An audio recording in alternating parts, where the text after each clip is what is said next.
Good morning.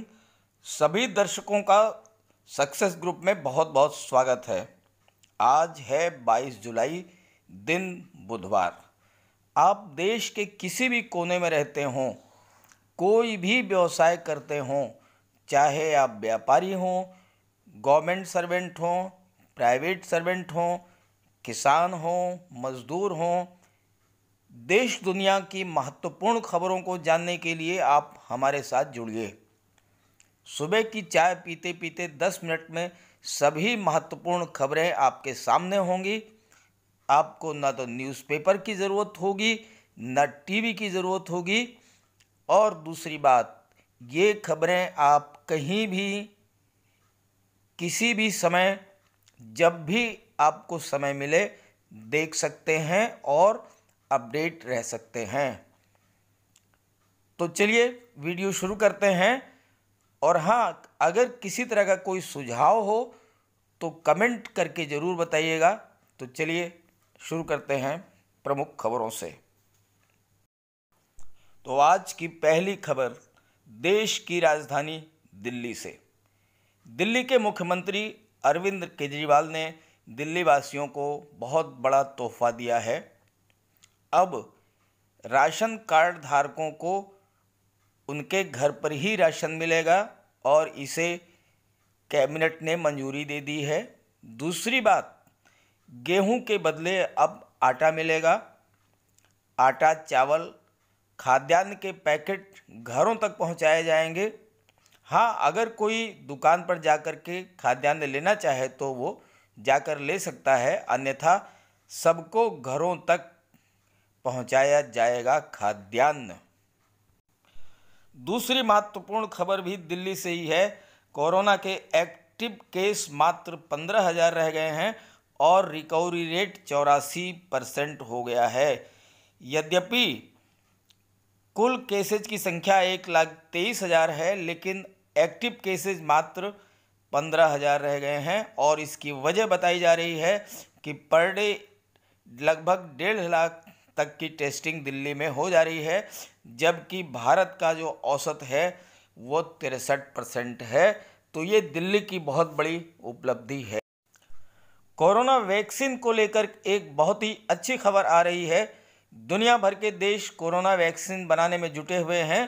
Britain की Oxford university और AstraZeneca company ने कोरोना वैक्सीन तैयार करने के लिए पहले और दूसरे चरण के ह्यूमन ट्रायल में सफलता प्राप्त की है।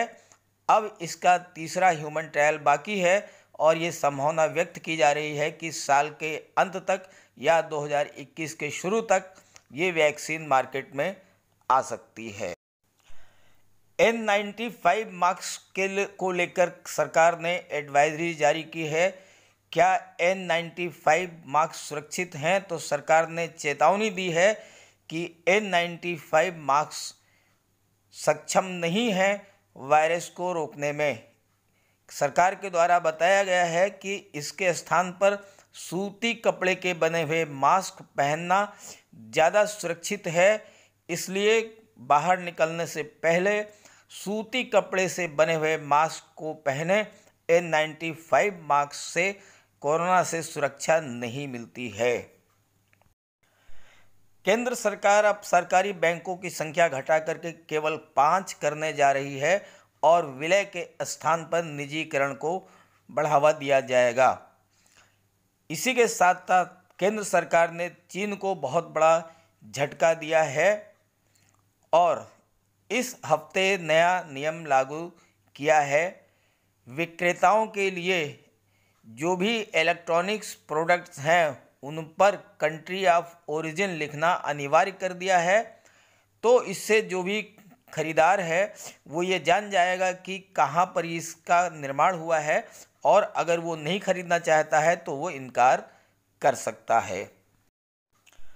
अगली महत्वपूर्ण खबर ये है कि भारत और अमेरिका की नौसेना ने संयुक्त सैन्य अभ्यास हिंद महासागर में शुरू कर दिया है और इससे चीन को ये मैसेज जाएगा कि वो किसी तरह की हिमाकत करने से बाज रहे। अगली खबर राजस्थान से है। राजस्थान में सियासी ड्रामा अभी भी जारी है। गुर्जर समाज पायलट के समर्थन में उतरा है। आपको बता दें कि राज्य में 6% आबादी गुर्जर समाज की है और इस समाज से 8 एमएलए हैं, जबकि इनमें से केवल 2 एमएलए पायलट के साथ हैं। इसको लेकर समाज ने महापंचायत करने का कार्यक्रम बनाया है। अगला समाचार खेल जगत से है। T20 वर्ल्ड कप तो स्थगित हो गया है, लेकिन आईपीएल होगा।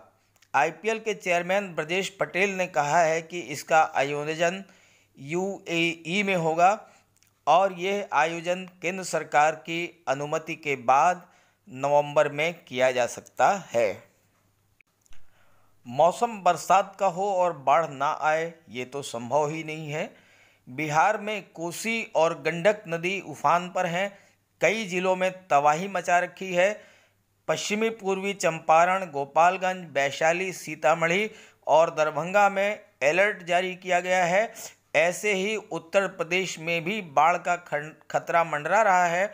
बाराबंकी में सरयू निशान से ऊपर बह रही हैं और नेपाल और चीन भी बाढ़ से प्रभावित हैं।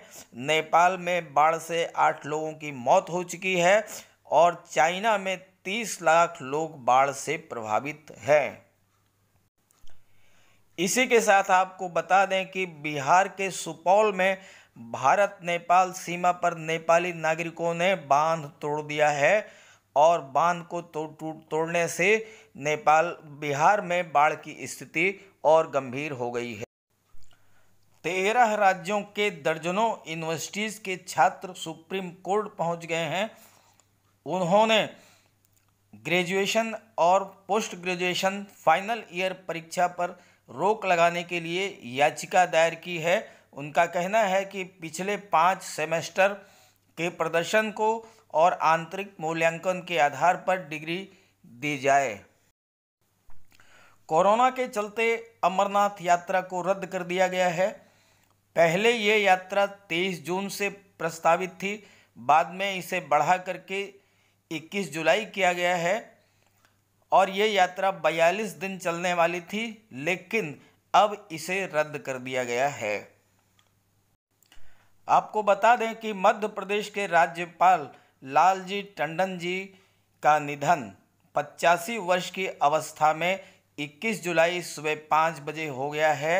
वो लखनऊ के मेदांता में भर्ती थे और उन्हें लीवर और किडनी की प्रॉब्लम थी। उत्तर प्रदेश में 3 दिन का राजकीय शोक मनाया जाएगा।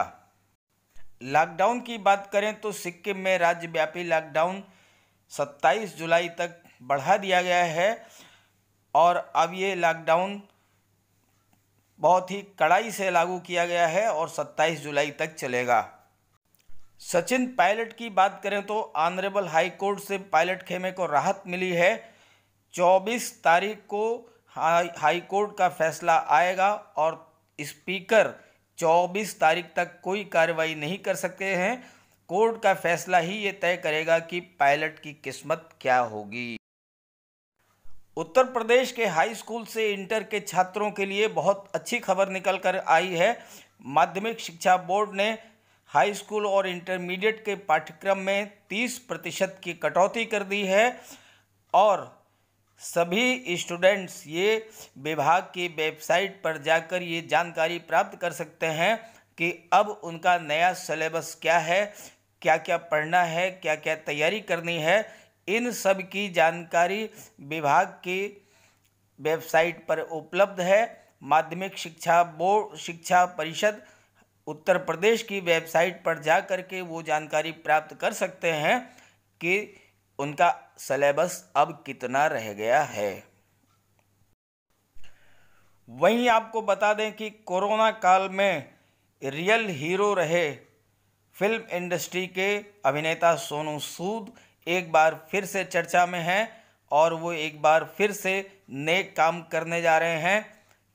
रूस के पास किर्गिस्तान में फंसे भारत के 3000 मेडिकल छात्रों में उम्मीद की किरण जागी है। सोनू सूद ने उनकी वापसी के प्रयास तेज कर दिए हैं और ये भी कहा है कि भारत वापसी यात्रा के लिए उन्हें कोई भी किराया नहीं देना होगा।